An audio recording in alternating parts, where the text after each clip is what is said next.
So there are two type of catalysis. First one is a homogeneous catalysis and second one is a heterogeneous catalysis. જેને સમાંગ ઉદ્દીપન કહેવામાં આવે ઓર વિસમાંગ ઉદ્દીપન કહેવામાં આવે. તો સમાંગ ઉદ્દીપન અને વિસમાંગ ઉદ્દીપન ખૂબ જ ઇઝી. આપણને બે અંકમાં ક્વેશ્ચન પૂછાય કે સમાંગ ઉદ્દીપન પર ટૂંકનોંધ લખો ઓર વિસમાંગ ઉદ્દીપન પર ટૂંકનોંધ લખો. તો બહુ ઇઝી છે. સમાંગ ઉદ્દીપન એટલે શું? તો જ્યારે પ્રક્રિયક અને ઉદ્દીપકની ભૌતિક અવસ્થા એક સરખી હોય, એ લોકો એક જ કલામાં જોવા મળે, તો ત્યારે એ પ્રકારના ઉદ્દીપનને શું કહેવામાં આવે છે? સમાંગ ઉદ્દીપન કહેવામાં આવે છે. એટલે કે પ્રક્રિયક અને ઉદ્દીપકની ભૌતિક કલા શું હોય છે? એક સમાન હોય છે. હું ઉદાહરણ તમને સમજાવું. તો આપણે લેડ ચેમ્બર પ્રોસેસ એટલે લેડ ચેમ્બર વિધિ દ્વારા સલ્ફ્યુરિક એસિડનું ઉત્પાદન કરીએ તો તેમાં આ એક અગત્યનો તબક્કો છે કે સલ્ફર ડાયોક્સાઇડનું ઓક્સિજનની હાજરીમાં ઉદ્દીપકીય ઓક્સિડેશન થતાં સલ્ફર ટ્રાયોક્સાઇડ મળે. હવે અહીંયા ઉદ્દીપક તરીકે શું ઉમેરીએ છીએ આપણે? તો નાઇટ્રોજનનો મોનોક્સાઇડ એટલે કે NO નાઇટ્રિક ઓક્સાઇડ ઉમેરીએ છીએ. તો અહીંયા ઉદ્દીપકની ભૌતિક સ્થિતિ જો ગેસિયસ સ્ટેટ છે અને અહીંયા બંને પ્રક્રિયાર્થીની ભૌતિક સ્થિતિ જો ગેસિયસ સ્ટેટ છે. એટલે પ્રક્રિયાર્થી અને ઉદ્દીપક બંનેની ભૌતિક સ્થિતિ જો એક સમાન હોય, બરાબર, કલા એમનો એક સરખી હોય, ફેઝ એક સરખો હોય, તો એ પ્રકારના ઉદ્દીપનને શું કહેવામાં આવે છે? સમાંગ ઉદ્દીપન. તો સમાંગ ઉદ્દીપન એટલે શું? કે પ્રક્રિયક અને ઉદ્દીપક એક જ કલામાં હોય. ક્યાં? આ જો વાયુ અવસ્થામાં હોય તો this must be in gaseous form. આ બંને પ્રવાહી અવસ્થામાં હોય તો ઉદ્દીપક પ્રવાહી અવસ્થામાં હોવો જોઈએ. અને જો પ્રક્રિયાર્થી અને ઉદ્દીપક બંનેની ભૌતિક અવસ્થા કલા એક સરખી હોય તો એ પ્રકારના ઉદ્દીપનને શું કહેવાય? સમાંગ ઉદ્દીપન કહેવામાં આવે છે. તો વિસમાંગ ઉદ્દીપન એટલે શું? કે જ્યારે પ્રક્રિયક અને ઉદ્દીપકની જે ભૌતિક અવસ્થા છે એટલે એમની જે કલા જે છે, ફેઝ છે, તે કેવા છે? અલગ અલગ છે. તો ત્યારે એને શું કહેવામાં આવે? વિસમાંગ ઉદ્દીપન કહેવામાં આવે. એટલે કે પ્રક્રિયક અને ઉદ્દીપકની ભૌતિક સ્થિતિ અલગ અલગ છે. એનો વેલ નોન એક્ઝામ્પલ છે દેટ ઇઝ કોન્ટેક્ટ પ્રોસેસ, જેને સંપર્ક વિધિ કહેવામાં આવે. તો સંપર્ક વિધિ દ્વારા પણ સલ્ફ્યુરિક એસિડનું ઉત્પાદન થાય છે. એમાં પણ સેમ સમીકરણ, જો બંને ઇક્વેશન સેમ છે, જસ્ટ ચેન્જ શું? અહીંયા નાઇટ્રિક ઓક્સાઇડ છે, NO છે, જ્યારે અહીંયા પ્લેટિનમ ઓર વેનેડિયમ પેન્ટોક્સાઇડ છે. હવે અહીંયા પ્રક્રિયા કઈ અવસ્થામાં છે? તો વાયુમય અવસ્થામાં છે. જ્યારે ઉદ્દીપક કઈ અવસ્થામાં છે? ઘન અવસ્થામાં છે. તો અહીંયા પ્રક્રિયાર્થી અને ઉદ્દીપકની ભૌતિક અવસ્થા કેવી છે? ફિઝિકલ સ્ટેટ અલગ અલગ છે. તો પરિણામે એ પ્રમાણના ઉદ્દીપનને શું કહેવામાં આવે? વિસમાંગ ઉદ્દીપન કહેવાય. તો વિસમાંગ ઉદ્દીપન એટલે શું? કે જ્યારે પ્રક્રિયાર્થી અને ઉદ્દીપકની ભૌતિક સ્થિતિ એટલે ફિઝિકલ સ્ટેટ એટલે કે કલા અલગ અલગ હોય તો એ પ્રકારના ઉદ્દીપનને વિસમાંગ ઉદ્દીપન એટલે કે હિટ્રોજીનિયસ કેટાલિસિસ કહેવાય. એને જ આપણે સરફેસ કેટાલિસિસ ઓર પૃષ્ઠ ઉદ્દીપન પર કહીશું. શા માટે એવું કહેવામાં આવે તો હું અત્યારે તમને એક્સપ્લેન કરીશ.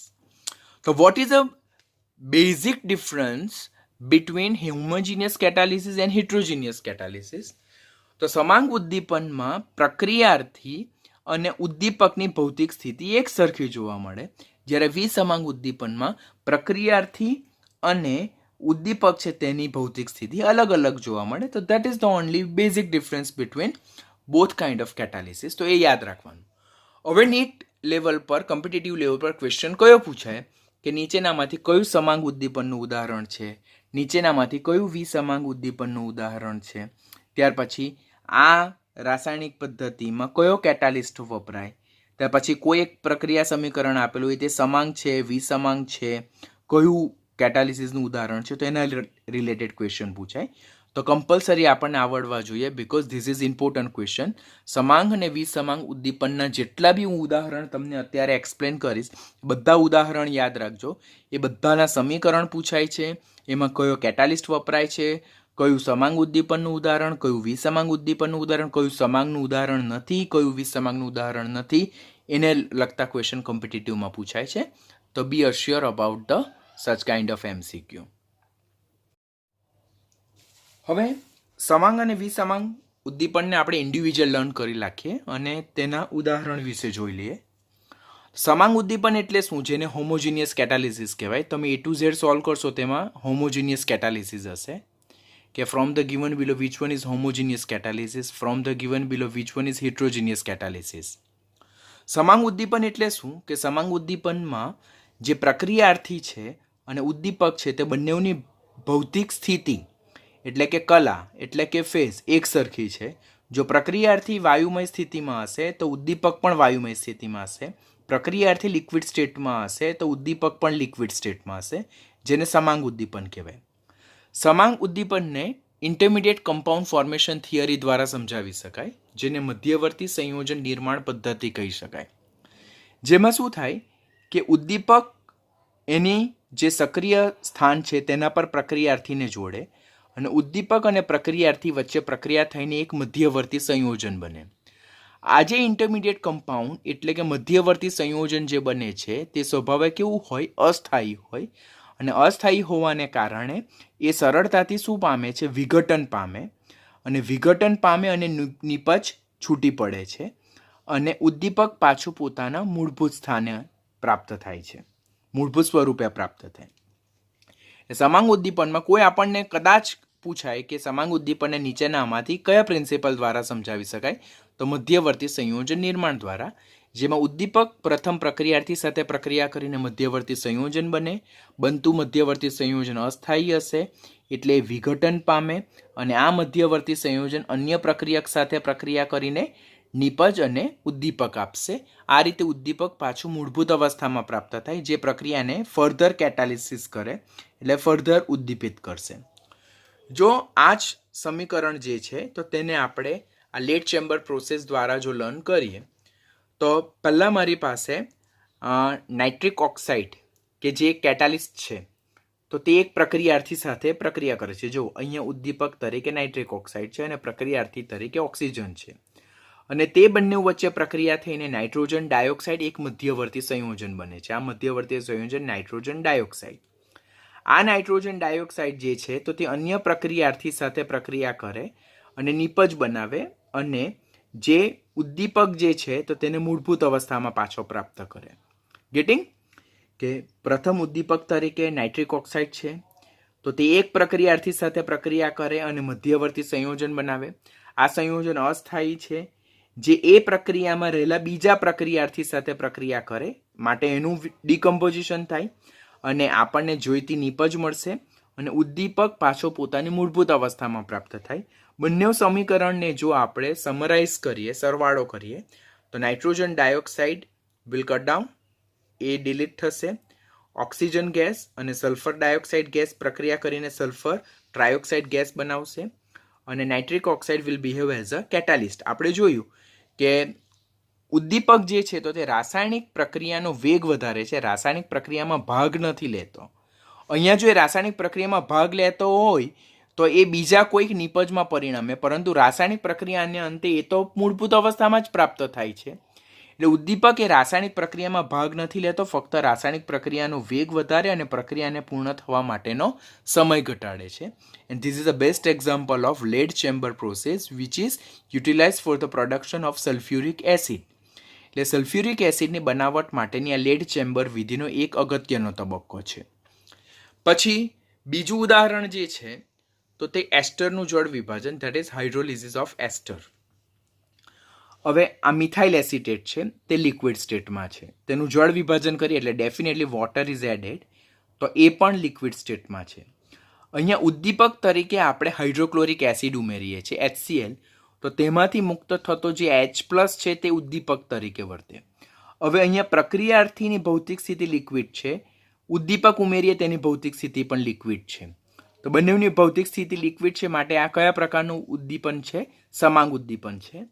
આમ એસ્ટરનું જળ વિભાજન જ્યારે એસિડની હાજરીમાં કરવામાં આવે તો ત્યારે એસિડ અને આલ્કોહોલ મળે, તો that is hydrolysis of ester. That is also one kind of homogeneous catalysis. Sucrose જેને કહેવામાં આવે ખાંડના દ્રાવણનું જળ વિભાજન એસિડની હાજરીમાં, તે પણ સમાંગ ઉદ્દીપનનું ઉદાહરણ છે. ઘણી વખત એ લોકો સમીકરણ નહીં આપશે, પરંતુ એ લોકો તમને ડાયરેક્ટ સ્ટેટમેન્ટ આપશે. તો ખાંડ ધેટ ઇઝ C12H22O11 તેનું જલીય દ્રાવણ, તેમાં આપણે પાણી ઉમેરીએ, અંદર સલ્ફ્યુરિક એસિડ ઉદ્દીપક તરીકે ઉમેરીએ, જેમાંથી છૂટો પડતો H+, આ જે વિઘટન પ્રક્રિયા જે છે, જળ વિભાજન છે, તેને વેગીલી બનાવે, તેમાંથી ગ્લુકોઝ અને ફ્રુક્ટોઝ છૂટા પડે, જે મિશ્રણ દ્રાવણમાં જોવા મળે. હવે અહીંયા ખાંડની ભૌતિક સ્થિતિ એક્વિયસ, પાણીની ભૌતિક સ્થિતિ L, લિક્વિડ, અને સલ્ફ્યુરિક એસિડ છે તે પણ લિક્વિડ સ્ટેટમાં છે. તો ભૌતિક સ્થિતિ એક સરખી થઈ, બરાબર. કલા જે છે, બરાબર, ફેઝ જે છે તે કેવો થયો? એક સરખો થયો. માટે સુક્રોઝના દ્રાવણનું જળ વિભાજન જે છે તે પણ સમાંગ ઉદ્દીપનનું ઉદાહરણ છે. નીટમાં ક્વેશ્ચન પૂછાયેલો છે કે ખાંડના દ્રાવણનું જળ વિભાજન એક કેવું ઉદાહરણ છે? તો એ સમાંગ ઉદ્દીપનનું ઉદાહરણ છે. અંદર કેટાલિસ્ટ તરીકે કોણ વર્તે? તો એસિડ માંથી મુક્ત થતો H+ એ કેટાલિસ્ટ તરીકે બિહેવ કરે છે. પછી અન્ય ઉદાહરણમાં જો જોઈએ તો ઓઝોનનું વિઘટન, કે ઓઝોનનું જ્યારે વિઘટન થાય તો તેમાં ક્લોરીન ગેસ ઓર નાઇટ્રિક ઓક્સાઇડ ગેસનો ઉપયોગ થાય. તે શેમાં વિઘટન પામે? એ ઓક્સિજનમાં વિઘટન પામે. તો ઓઝોનમાંથી ઓક્સિજનની બનાવટ માટેનું આ સૂત્ર છે, જેમાં ક્લોરીન ગેસ ઓર નાઇટ્રિક ઓક્સાઇડ તેનો આપણે ઉદ્દીપક તરીકે ઉપયોગ કરીએ છીએ. હવે અહીંયા પ્રક્રિયા અર્થી કઈ સ્થિતિમાં છે? વાયુમય સ્થિતિમાં છે. ઉદ્દીપક કઈ સ્થિતિમાં છે? વાયુમય સ્થિતિમાં છે. તો એને સમાંગ ઉદ્દીપન કહેવાય, બીકોઝ બંનેની જે ભૌતિક સ્થિતિ છે તે એક સરખી છે, બંનેનું ફેઝ, કલા એક સરખી છે. કાર્બન મોનોક્સાઇડનું ઓક્સિડેશન ઓક્સિજનની હાજરીમાં, તો પ્રક્રિયાર્થી ગેસિયસ સ્ટેટમાં છે. ઉદ્દીપક જે વપરાય છે તે પણ ગેસિયસ સ્ટેટમાં. તો ગેસિયસ બંને પ્રક્રિયાર્થી અને ઉદ્દીપકની ભૌતિક સ્થિતિ એક સરખી, માટે એ પણ સમાંગ ઉદ્દીપનનું ઉદાહરણ છે. હાઇડ્રોજન પેરોક્સાઇડનું વિઘટન, તો હાઇડ્રોજન પેરોક્સાઇડ જે છે તો તે લિક્વિડ સ્ટેટમાં છે. અહીંયા Ki ઉમેરીએ તો તે પણ લિક્વિડ સ્ટેટમાં. તો બંને લિક્વિડ સ્ટેટમાં હોય તો તે પણ કયું ઉદાહરણ થઈ ગયું? સમાંગ ઉદ્દીપનનું ઉદાહરણ થયું. તો આટલા ઉદાહરણ આપણે ખાસ યાદ રાખવાના. સમાંગ ઉદ્દીપન એટલે શું? તો સમાંગ ઉદ્દીપન એટલે જેમાં પ્રક્રિયાર્થી અને ઉદ્દીપકની ભૌતિક સ્થિતિ એક સરખી હોય તો તેને સમાંગ ઉદ્દીપન કહેવાય.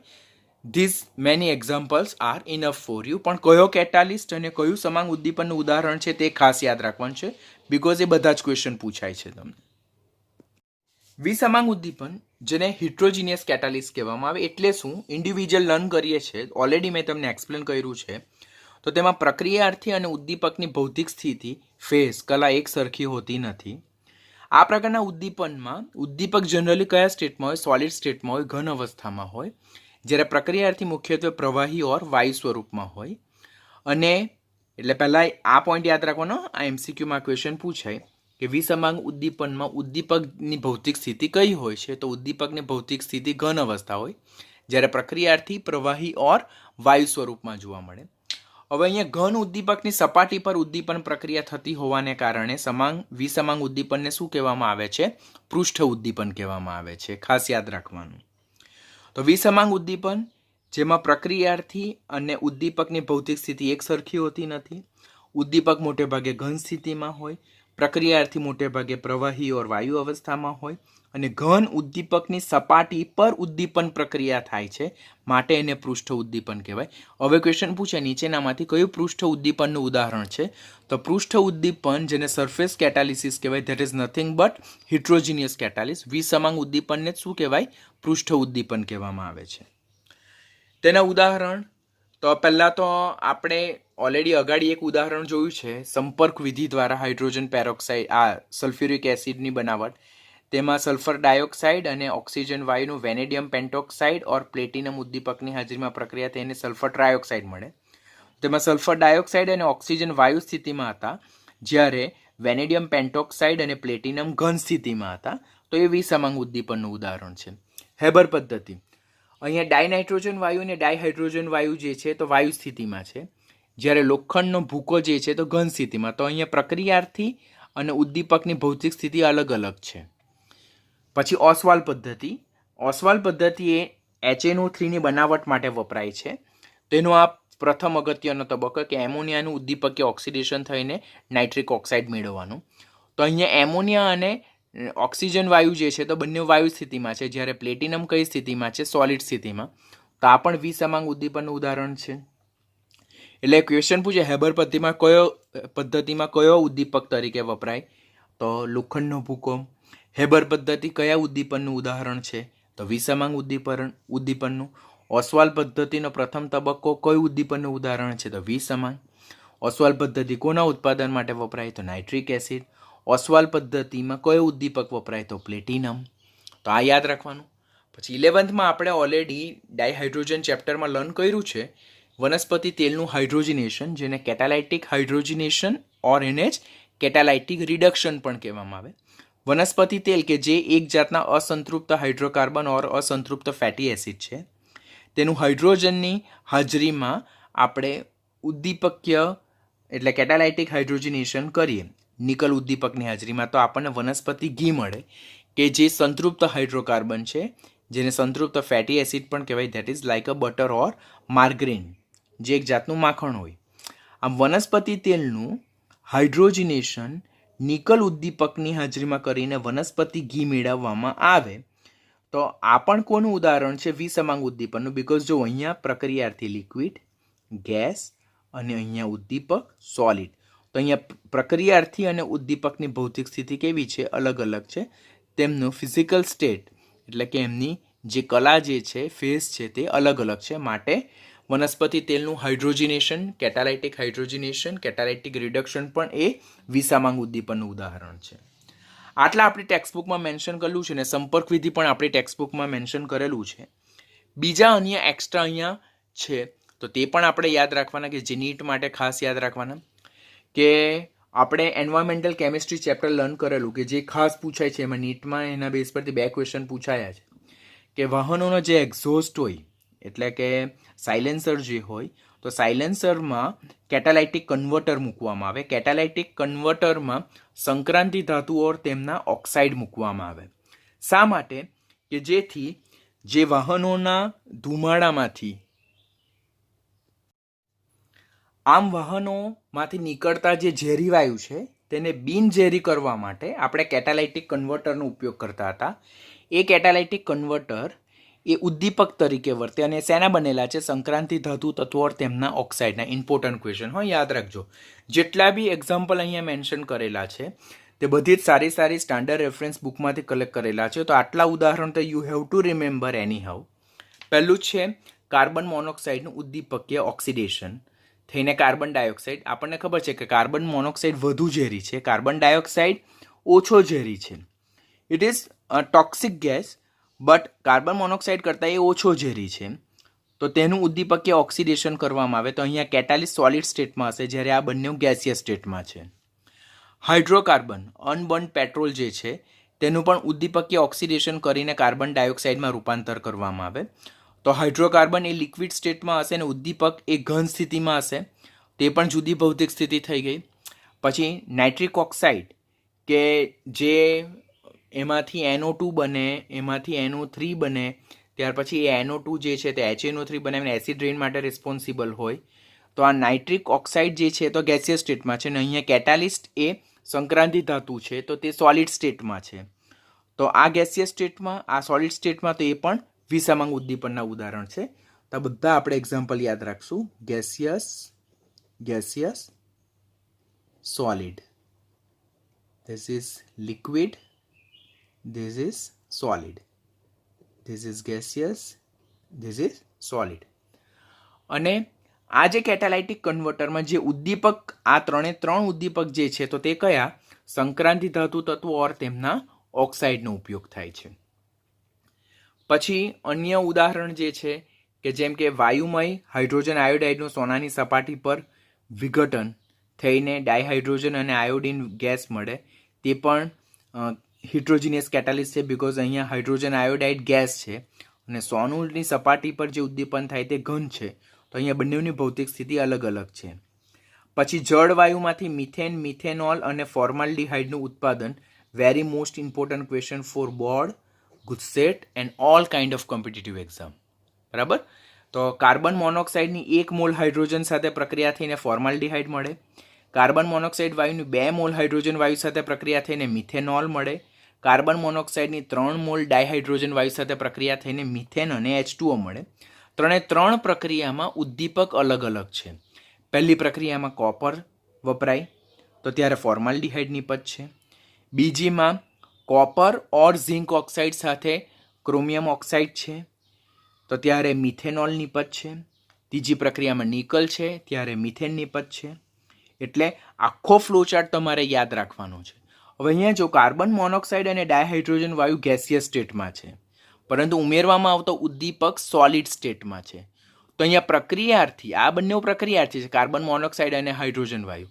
જ્યારે કોપર એ ઉદ્દીપક છે, તો અહીંયા ઉદ્દીપક અને પ્રક્રિયાર્થીની ભૌતિક સ્થિતિ અલગ અલગ થઈ, માટે એને શું કહેવાય? વિસમાંગ ઉદ્દીપન. તેવું જ અહીંયા સોલિડ સ્ટેટ છે, જ્યારે પ્રક્રિયાર્થી ગેસિયસ સ્ટેટમાં છે. અહીંયા પણ પ્રક્રિયાર્થી ગેસિયસ સ્ટેટમાં છે અને ઉદ્દીપક સોલિડ સ્ટેટમાં છે. તો આ બધા પણ વિસમાંગ ઉદ્દીપનના ઉદાહરણ છે. એન્ડ ધ લાસ્ટ વન છે that is preparation of high density polythene. તો હાઈ ડેન્સિટી પોલિથીનમાં ઝિગ્લર નાટા ઉદ્દીપક વપરાય, that is titanium tetrachloride plus trialkyl aluminium. પહેલાં ઝિગ્લર નાટા ઉદ્દીપક એટલે શું? કોમ્પિટિટિવની એક્ઝામ વારંવાર પૂછાય, પોલિમર ચેપ્ટરમાં લર્ન કરશું. It's a titanium tetrachloride plus trialkyl એલ્યુમિનિયમનું મિશ્રણ, તેને શું કહેવાય? ઝિગ્લર નાટા ઉદ્દીપક. તે શેમાં વપરાય? તો ઇથિનમાંથી પોલિથીન, તે કયું? હાઈ ડેન્સિટી પોલિથીન, બરાબર, તેની બનાવટમાં વપરાય. તો આ ઇથિન તો ગેસ છે, જ્યારે ઝિગ્લર નાટા ઉદ્દીપક તો કઈ સ્ટેટમાં છે? તો એ સોલિડ સ્ટેટમાં છે. તો આ ગેસ અને આ સોલિડ, તો અહીંયા બંનેની ભૌતિક સ્થિતિ અલગ અલગ હોવાથી આ પ્રકારના ઉદ્દીપનને શું કહેવાય? વિસમાંગ ઉદ્દીપન કહેવાય. તો that's all about homogeneous catalysis and heterogeneous catalysis. બંને એટલે શું તે યાદ રાખવાનું, બંનેના ઉદાહરણ અને જે પ્રક્રિયામાં જે પર્ટિક્યુલર ઉદ્દીપક વપરાય તેટલા યાદ રાખવાના. અહીંયા જેટલા ઉદ્દીપક અને જેટલા પ્રક્રિયા સમીકરણ મેન્શન કરેલા છે, all are important and all are oftenly ask in your competitive exam. તો એને તમારે થરલી રીડ કરવા પડશે અને થરલી ઇન્ક્લુડિંગ ઓલ કેટાલિસ્ટ, પ્રક્રિયાર્થી અને નિપજ સાથે તમારે એને યાદ રાખવા પડશે. હવે સમાંગ અને વિસમાંગ ઉદ્દીપન શીખી લીધા બાદ એના પછીનો ટોપિક ધેટ ઇઝ 5.2.2, જેને એડઝોર્પ્શન થિયરી ઓફ હિટ્રોજીનિયસ કેટાલિસિસ કહેવામાં આવે. આપણે હોમોજીનિયસ કેટાલિસિસ એટલે સમાંગ ઉદ્દીપન કેવી રીતે થાય તો તેનો પ્રિન્સિપલ્સ જોયો, બરાબર. હવે આપણે વિસમાંગ ઉદ્દીપનનો અધિશોષણ સિદ્ધાંત જોવા જઈ રહેલા છે. જૂનો જે અધિશોષણનો સિદ્ધાંત હતો તે શું કહે છે કે પ્રક્રિયક કે જે વાયુ સ્થિતિમાં હોઈ શકે ઓર પ્રવાહી સ્થિતિમાં હોય, એટલે કે દ્રાવણ સ્વરૂપમાં હોય, તો તે ઘન ઉદ્દીપકની સપાટી પર અધિશોષિત થાય. માટે દ્રાવણમાંથી દ્રાવ્ય પદાર્થનું ઓર વાતાવરણમાંથી વાયુનું ઘન ઉદ્દીપકની સપાટી પર અધિશોષણ થાય અને જેથી ઘન સપાટી પર અણુઓની સાંદ્રતા ક્રમશઃ વધતી જાય છે. અને જેમ ઘન સપાટી પર અણુઓની સાંદ્રતા વધતી જાય તેમ તેમ rate of chemical reaction is going to increase, એટલે કે પ્રક્રિયાનો વેગ શું થાય છે? વધતો જાય છે. ગેટિંગ? વાતાવરણમાં આપણે અધિશોષણમાં શું શીખ્યા કે વાતાવરણમાં વાયુ હોય અને જો કોઈ ઘન અધિશોષક પ્લેસ કરવામાં આવે તો વાતાવરણમાંથી વાયુનું ઘન અધિશોષકની સપાટી પર અધિશોષણ થાય છે. બીજું આપણે શું શીખ્યા કે એસિટિક એસિડ ઓર ખાંડનું દ્રાવણ ઓર મિથિલિન બ્લુનું દ્રાવણ જેવા દ્રાવણોમાં જો આપણે શું કે ચારકોલ પ્લેસ કરીએ તો ચારકોલ પ્લેસ કરવાથી શું થાય છે કે એ ચારકોલની સપાટી પર જે દ્રાવ્ય પદાર્થ છે તેનું અધિશોષણ થાય છે. આમ વાયુ ઓર પ્રવાહી સ્થિતિ એટલે કે દ્રાવણમાંથી દ્રાવ્ય પદાર્થનું ઘન ઉદ્દીપકની સપાટી પર અધિશોષણ થાય અને જેને કારણે જે અધિશોષક છે તેની સપાટી પર અણુની સાંદ્રતા ક્રમશઃ વધે, concentration of the molecules will be increase, અને એને કારણે પ્રક્રિયાનો વેગ વધે છે. વધુમાં આપણને ખબર છે કે એડઝોર્પ્શન ઇઝ ઓલવેઝ એક્ઝોથર્મિક પ્રોસેસ, એટલે અધિશોષણ એ હંમેશા ઉષ્માક્ષેપક પ્રક્રિયા છે. તેથી આ અધિશોષણ દરમિયાન જે ઉષ્મા છૂટી પડે છે તે પણ પ્રક્રિયાનો વેગ ક્રમશઃ શું કરે છે? વધારવામાં આપણને મદદરૂપ થાય છે. તો અહીંયાથી 2 MCQ આપણે યાદ રાખવાના કે અધિશોષણ પ્રક્રિયા જે છે તેનો વેગ વધારવામાં કયા 2 કી ફેક્ટર છે? તો એક તો અધિશોષકની સપાટી પર અણુની સાંદ્રતા વધી જાય તે, અને સેકન્ડ પોઈન્ટ જે છે અધિશોષણ દરમિયાન જે ઉષ્મા છૂટી થાય છે તે. તો આ બંને કી ફેક્ટર જે છે તો તે રાસાયણિક પ્રક્રિયાનો વેગ વધારવામાં મદદરૂપ થાય છે. તો આ બંને પોઈન્ટને તમારે MCQ પોઈન્ટ ઓફ વ્યૂ યાદ રાખવાનું કે અધિશોષણ દરમિયાન રાસાયણિક પ્રક્રિયાનો વેગ કેવી રીતે વધે. તો એક તો સપાટી પર અણુઓની સાંદ્રતા વધવાને કારણે, અને સેકન્ડ અધિશોષણ દરમિયાન છૂટી પડતી ઉષ્મા જે છે તે પણ રાસાયણિક પ્રક્રિયાનો વેગ વધારવામાં આપણને ક્રમશઃ મદદરૂપ થાય છે. સિદ્ધાંત શું કહે છે, જેને મોડર્ન એડઝોર્પ્શન થિયરી કહેવામાં આવે, તો તે જૂના અધિશોષણનો સિદ્ધાંત અને ઇન્ટરમીડિયેટ કમ્પાઉન્ડ થિયરી એટલે કે મધ્યવર્તી સંયોજનનું જે નિર્માણ છે તે સિદ્ધાંત, આ બંને સિદ્ધાંતનું શું કરે, સંયોગીકરણ કરે, કોમ્બિનેશન કરે. જૂના અધિશોષણના સિદ્ધાંત મુજબ અધિશોષકની સપાટી પર અણુની સાંદ્રતા વધવાથી પ્રક્રિયાનો વેગ વધે છે, અને બીજું અધિશોષણ દરમિયાન છૂટી પડતી ઉષ્માને કારણે રાસાયણિક પ્રક્રિયાનો વેગ વધે છે. પરંતુ જે મોડર્ન એપ્રોચ છે, જે આધુનિક સિદ્ધાંત છે, તે શું કહે છે કે જૂના અધિશોષણના સિદ્ધાંત એ અધિશોષણની પ્રક્રિયાને સમજાવી શકે, સાથે સાથે બીજું કયું કી ફેક્ટર આપણે એડ કરવું જોઈએ, તો that is a formation of intermediate complex, એટલે કે અધિશોષણ દરમિયાન મધ્યવર્તી સંયોજનના નિર્માણના સિદ્ધાંતને પણ આપણે અંદર ઇન્વોલ્વ કરવું જોઈએ. એટલે આધુનિક અધિશોષણ સિદ્ધાંત એ આ બંને જે સિદ્ધાંતો જે છે તેનું શું છે, કોમ્બિનેશન છે. આ જે આધુનિક અધિશોષણ સિદ્ધાંત જે છે તો તે મુખ્યત્વે 5 તબક્કામાં થાય. તબક્કો નંબર 1 શું કહે છે કે પ્રક્રિયકોનું ઉદ્દીપકની સપાટી તરફ શું થાય છે, પ્રસરણ થાય છે. પ્રસરણ થવું એટલે ડિફ્યુઝન થવું. આપણે અહીંયા જોયું તે અનુસાર કે પ્રક્રિયકના અણુઓ દૂર છે. આ પ્રક્રિયકના અણુ એટલે પ્રક્રિયક એનો અણુ છે, પ્રક્રિયક બીનો અણુ છે. તો આ પ્રક્રિયકના અણુ તો તે શું થાય છે કે મુક્ત સંયોજકતા એટલે કે ફ્રી વેલેન્સી ધરાવતા ઉદ્દીપકની સપાટી તરફ પ્રસરણ પામે છે. અધિશોષણ થવા માટેનું પહેલું મહત્વનું પરિબળ શું કે જે પ્રક્રિયાર્થી જે છે તેના અણુઓનું ઉદ્દીપકની સપાટી તરફ પ્રસરણ થવું જરૂરી છે. જો આ પ્રક્રિયકના અણુ આ સપાટી તરફ પ્રસરણ જ નહીં કરે તો ડેફિનેટલી આ સપાટી પર એમનું અધિશોષણ થવાનું જ નથી. એટલે મોડર્ન એપ્રોચ જે ઇન્ટરમીડિયેટ કોમ્પ્લેક્સ થિયરીનો પહેલો સ્ટેપ શું છે કે પ્રક્રિયકો જેને રિએક્ટન્ટ મોલેક્યુલ્સ કહેવાય તે ઉદ્દીપકની સપાટી તરફ પ્રસરણ કરે છે. બરાબર.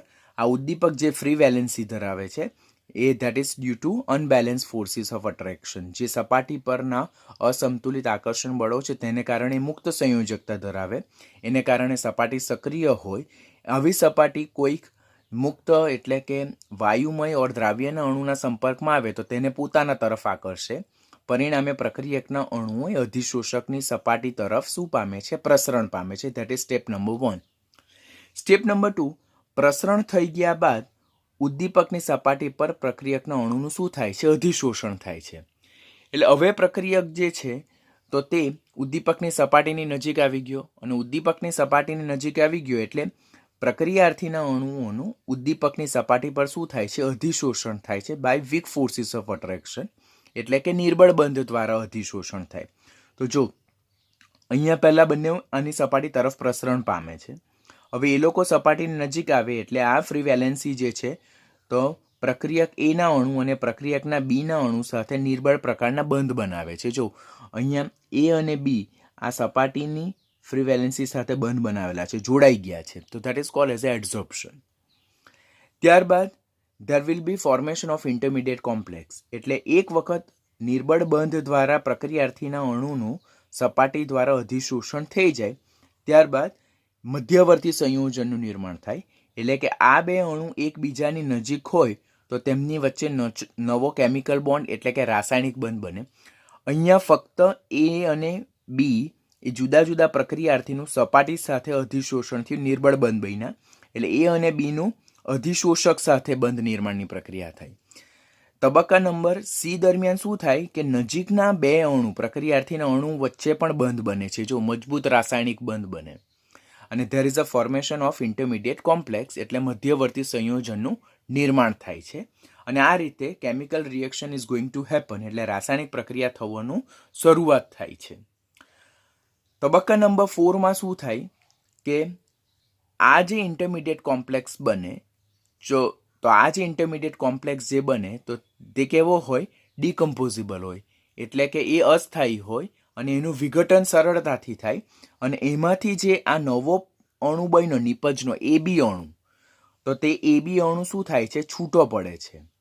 એટલે ચોથા તબક્કામાં ઉદ્દીપકની સપાટી પરથી પ્રક્રિયા નિપજનું શું થાય છે? અપશોષણ થાય, ડિઝોર્પ્શન થાય. એટલે એ પ્રક્રિયાની સપાટીને છોડીને વાતાવરણમાં જશે. અને લાસ્ટ સ્ટેપમાં ઉદ્દીપકની સપાટી પરથી નિપજનું શું તરફ થાય છે? દૂર તરફ પ્રસરણ થાય છે. જો આ નિપજ એ બી છે, પહેલા પ્રક્રિયાથી એ અને બી એ જુદા જુદા સ્વતંત્ર અણુ તરીકે હતા. હવે એ અને બી વચ્ચે રાસાયણિક બંધ બન્યો જે એક નિપજનો ઉદ્દેશ કરે છે. આમ આધુનિક અધિશોષણ સિદ્ધાંત એ મુખ્યત્વે 5 તબક્કામાં વહેંચાયેલો છે. પહેલું, પ્રક્રિયકનું ઉદ્દીપકની સપાટી તરફ પ્રસરણ થાય. બીજું, ઉદ્દીપકની સપાટી પર પ્રક્રિયાર્થીના અણુનું અધિશોષણ થાય. ત્રીજું, મધ્યવર્તી સંયોજન દ્વારા રાસાયણિક પ્રક્રિયા થાય. ચોથું, નિપજનું ઉદ્દીપકની સપાટી પરથી અપશોષણ થાય. અને પાંચમું, ઉદ્દીપકની સપાટી પરથી નિપજનું દૂર તરફ પ્રસરણ થાય. આમ આધુનિક અધિશોષણ સિદ્ધાંત એ મુખ્યત્વે 5 તબક્કામાં વહેંચાયેલો છે. જો આપણને 2 માર્કમાં પૂછાય કે વિસમાંગ ઉદ્દીપનનો આધુનિક અધિશોષણ સિદ્ધાંત સમજાવો, તો ત્યારે આપણે આ 5 મુદ્દાઓને આ 5 આકૃતિ દ્વારા આપણે સમજાવવાનું રહેશે. તેટલાના 2 માર્ક હશે. આમ આપણને અધિશોષણ સિદ્ધાંત પરથી ખબર પડ્યું કે શરૂઆતમાં જે ઉદ્દીપક એડ કરેલો હતો તો તે પ્રક્રિયાને અંતે ઉદ્દીપક તેને મૂળભૂત અવસ્થામાં પ્રાપ્ત થાય. એટલે કે અધિશોષણના સિદ્ધાંત દ્વારા આપણને શું ખ્યાલ આવે છે કે પ્રક્રિયા પૂર્ણ થયા બાદ ઉદ્દીપક તેમનો તેમ જ રહે છે. એટલે કે એના દળ અને તેના જે કેમિકલ કમ્પોઝિશન છે તે રાસાયણિક સંગઠનમાં કોઈ પણ ફેરફાર થતો નથી. એટલા માટે જ ઉદ્દીપકની વ્યાખ્યા આપણે લાસ્ટ લેક્ચરમાં શીખ્યો કે એવો પદાર્થ કે જે રાસાયણિક પ્રક્રિયાનો વેગ વધારે, પ્રક્રિયાને અંતે મૂળભૂત અવસ્થામાં પ્રાપ્ત થાય, રાસાયણિક પ્રક્રિયામાં ભાગ નથી લેતો, ફક્ત રાસાયણિક પ્રક્રિયાનો વેગ વધારે અને પ્રક્રિયાને અંતે તેના દળ અને તેના રાસાયણિક સંગઠનમાં કોઈ પણ જાતનો ફેરફાર થતો નથી. માટે જ ઉદ્દીપક એ અલ્પ પ્રમાણમાં હાજર હોવા છતાં પણ એ ખૂબ જ ઇફેક્ટિવલી કાર્ય કરે અને અસરકારક કાર્ય કરીને એ રાસાયણિક પ્રક્રિયાનો વેગ વધારવામાં ખૂબ મદદરૂપ થાય છે. પરંતુ આ જે આધુનિક અધિશોષણ સિદ્ધાંત છે તેની એક મર્યાદા છે. તો આ આધુનિક અધિશોષણના સિદ્ધાંત દ્વારા આપણને ઉદ્દીપકીય પ્રવર્ધકો અને ઉદ્દીપકીય વિષ કેવી રીતે કાર્ય કરે અને એ ઉદ્દીપનને કેવી રીતે અસર કરે તો તેના વિશેની કોઈ પણ માહિતી આપણને જાણવા મળતી નથી. તો that's all about the adsorption theory of the heterogeneous catalysis. આ જે ઘન ઉદ્દીપન છે તેની અમુક લાક્ષણિકતાઓ છે, તો તે લાક્ષણિકતા આપણે નેક્સ્ટ લેક્ચરમાં જોઈશું.